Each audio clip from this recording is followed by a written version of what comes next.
সুপ্রিয় সুধী, যে যেখান থেকে দেখছেন প্রীতি ও শুভেচ্ছা। আপনারা জানেন বাংলাদেশে একটি ক্যাঙ্গারু কোর্টে যুদ্ধ অপরাধীদের বিচার চলছে। এখন বাংলাদেশে কখন যুদ্ধ হয়েছে, বাংলাদেশের ল্যাংটা পোলাপান থেকে যদি 90 বছর বা 100 বছর বেঁচে আছে এরকম কোনো মানুষকে যদি জিজ্ঞাসা করেন, তারা বলবে পাকিস্তানিদের বিরুদ্ধে বাংলাদেশে যুদ্ধ হয়েছিল 1971 সালে। 26শে মার্চে যে যুদ্ধটি শুরু হয়েছিল সেই যুদ্ধটি শেষ হয়েছে 1971 সালের 16ই ডিসেম্বরে। এই দীর্ঘ সময় 9 মাসে লক্ষ লক্ষ মানুষের জীবন গিয়েছে, অসংখ্য মানুষের বাড়িঘর গিয়েছে, অসংখ্য মুক্তিযোদ্ধা জীবন আত্মহতি দিয়েছে এবং অসংখ্য মানুষ বাড়িঘর হারিয়ে, সন্তান হারিয়ে, পরিবার হারিয়ে নিঃস্ব হয়ে গেছে। 9 মাস যুদ্ধের পর পাকিস্তানি সে বাহিনীকে পরাজিত করে বাংলাদেশ স্বাধীনতা অর্জন করেছে। সেই 9 মাসে বাংলাদেশে কোনো সরকার ছিল না। যে সরকার ছিল সেটি পাকিস্তানের দখলদার সরকার। সেই দখলদার সরকার ওই সময় চলা তার যে মিত্র যারা ছিল, রাজাকার, আলবদর, আল শামস, শান্তি কমিটি, নেজামে ইসলামী, জামাতে ইসলামী এবং মুসলিম লীগ, এদের সহযোগিতায় বাংলাদেশের আনাচে কানাচে, পল্লীতে, শহরে, নগরে, বন্দরে, গ্রামে নির্বিচারে হত্যা চালিয়েছে। এবং যেহেতু রাষ্ট্রের পৃষ্ঠপোষকতায় হয়েছে, সেই সময় এর কোনো বিচার বাংলাদেশে হওয়ার মতো ব্যবস্থা ছিল না। তাই 1972 সালে বাংলাদেশে যখন সংসদ হয়, সংবিধান হয়, সেই মহান সংবিধানে পরবর্তীতে সংবিধানের আলোকে 73 সালে একটি অ্যাক্ট করা হয়, অর্থাৎ 1971 সালের 26শে মার্চ থেকে 16ই ডিসেম্বর পর্যন্ত সময়ে যুদ্ধাপরাধীদের বিচার করার জন্য, যেগুলা মানবতা বিরোধী অপরাধ হিসেবে চিহ্নিত। সেই বিচারের জন্য 2010 সালে এসে একটি বিধি প্রণয়ন করা হয়।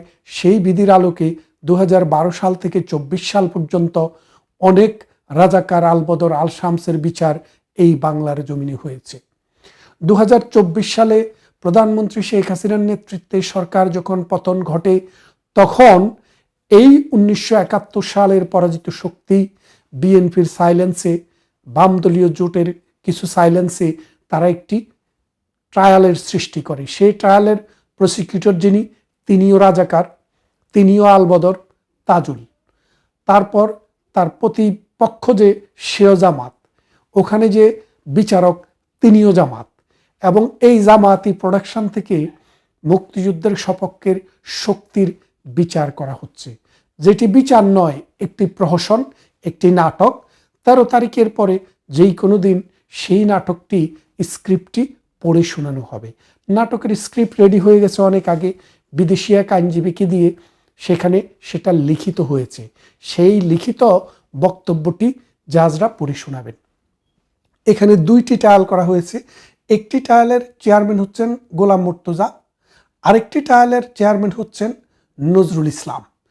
নজরুল ইসলাম 67 বছর পূর্ণ হওয়ার পর বাংলাদেশের সুপ্রিম কোর্ট, হাইকোর্ট ডিভিশন থেকে তিনি অবসরে যান।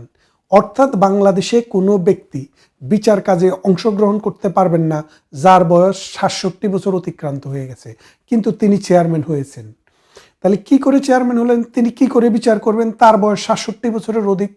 অর্থাৎ অন্য কোনো অপরাধেই তিনি বাংলাদেশের সুপ্রিম কোর্ট হওয়ার যোগ্য, জাস্টিস হওয়ার যোগ্য নয়। ওখানে বলা হয়েছে বাংলাদেশের সুপ্রিম কোর্টের জাস্টিস কে হতে পারবেন। সেখানে বলাই আছে 67 বছরের নিচে বাংলাদেশ সুপ্রিম কোর্টে মিনিমাম 10 বছরের অভিজ্ঞতা রয়েছে, অথবা জুডিশিয়ারিতে কাজ করার 10 বছরের বিচারক হিসেবে অভিজ্ঞতা রয়েছে, তাকে মনোনয়ন দেওয়া যাবে।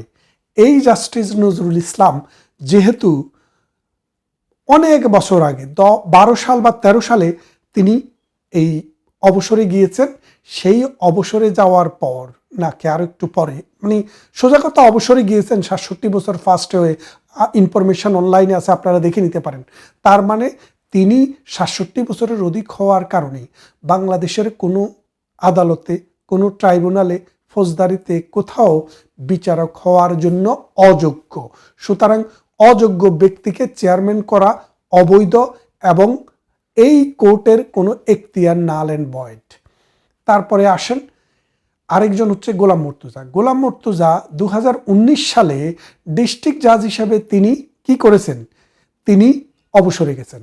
এখন ডিস্ট্রিক্ট জাজ থেকে কাউকে সুপ্রিম কোর্টের জাজ বানানো যায় না, তাকে হাইকোর্ট ডিভিশনে আপনি অতিরিক্ত বিচারক হিসাবে নিয়োগ দিতে পারেন।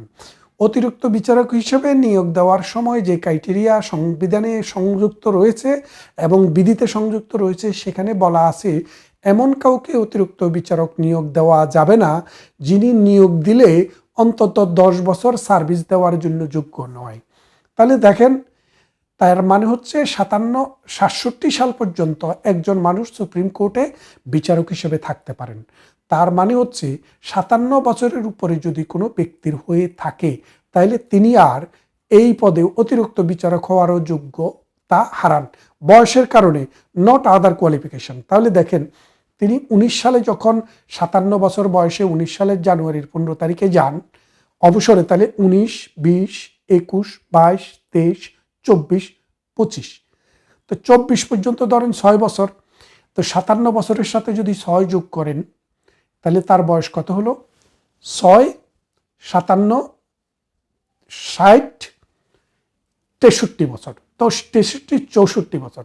এই 64 বছরের কোনো ব্যক্তি সুপ্রিম কোর্টের অতিরিক্ত বিচারক হওয়ার যোগ্য নয়, কারণ অতিরিক্ত বিচারকের ক্রাইটেরিয়াতে একটি কথা স্পষ্টভাবে বলা আছে, যিনি 10 বছর সার্ভ করতে পারবেন না তাকে অতিরিক্ত বিচারক হিসাবে নিয়োগ দেওয়া যাবে না। তাহলে খেয়াল করে দেখেন, তার একটা ডিফেক্ট। আরেকটা ডিফেক্ট হচ্ছে তিনি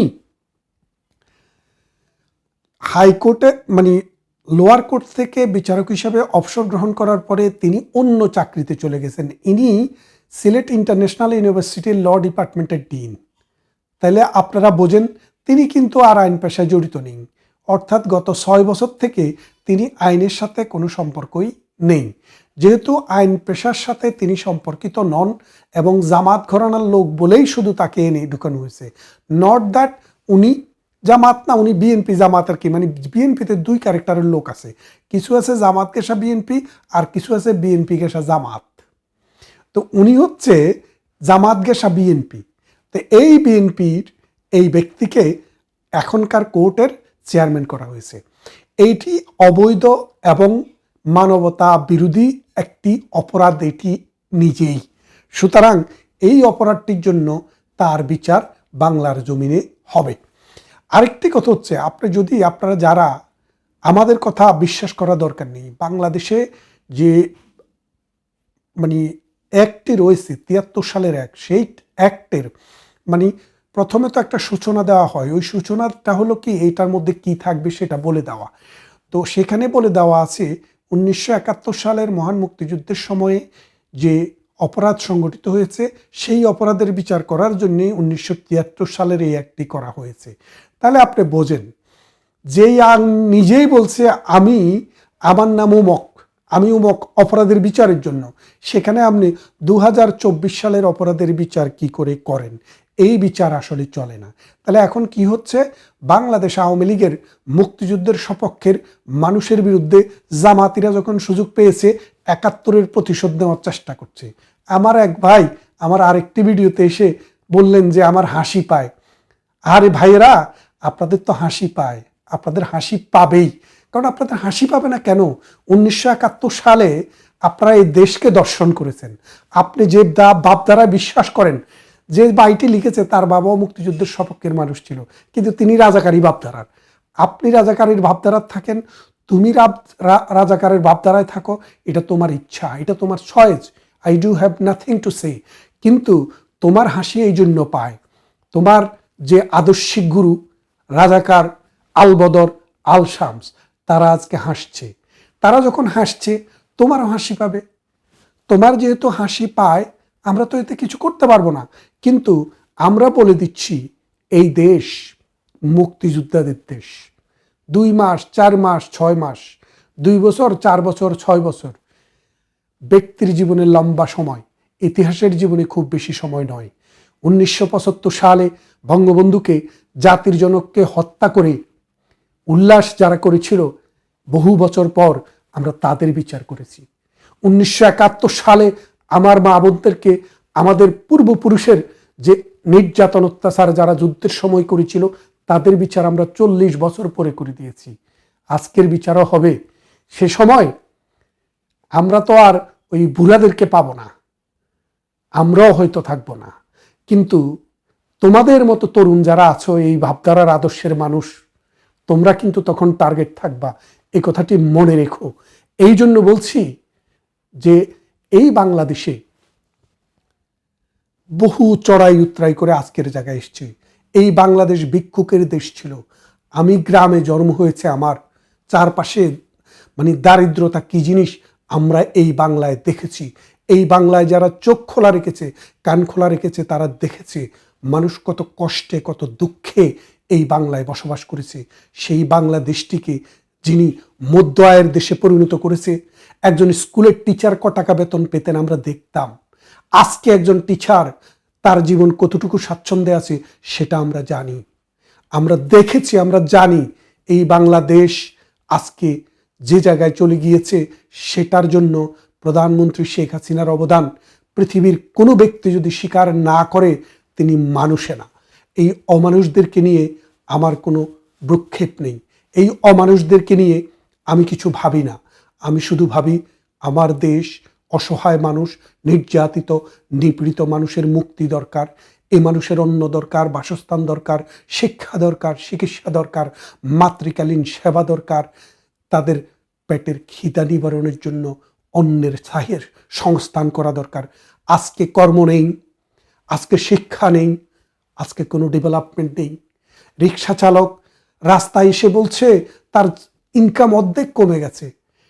শ্রমিক মেহনতি মানুষ বলছে তার চাকরি চলে গেছে, তারা রাস্তায় নেমেছে।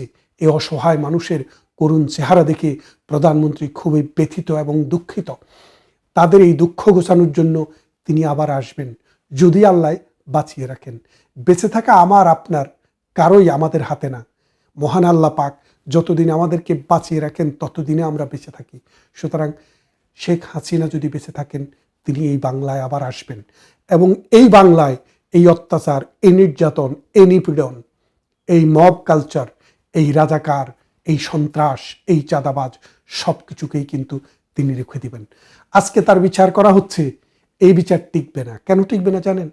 আপনি যদি অবৈধ কাজ করতে পারেন, আরো বহু লোক পাবেন অবৈধ কাজ করার মতো। আপনি কোথায় যাবেন? পাকিস্তান? ওই পাকিস্তানের ভিসাটি নিয়ে রাখেন। যদি পাকিস্তানের ভিসাটি নিয়ে নেওয়া না থাকে, এই পাকিস্তান যাওয়ার জন্য কোনো বিমানও আপনি ধরতে পারবেন না। ভালো থাকবেন। কথা হবে আরেক দিন অন্য কোনো ভিডিওতে।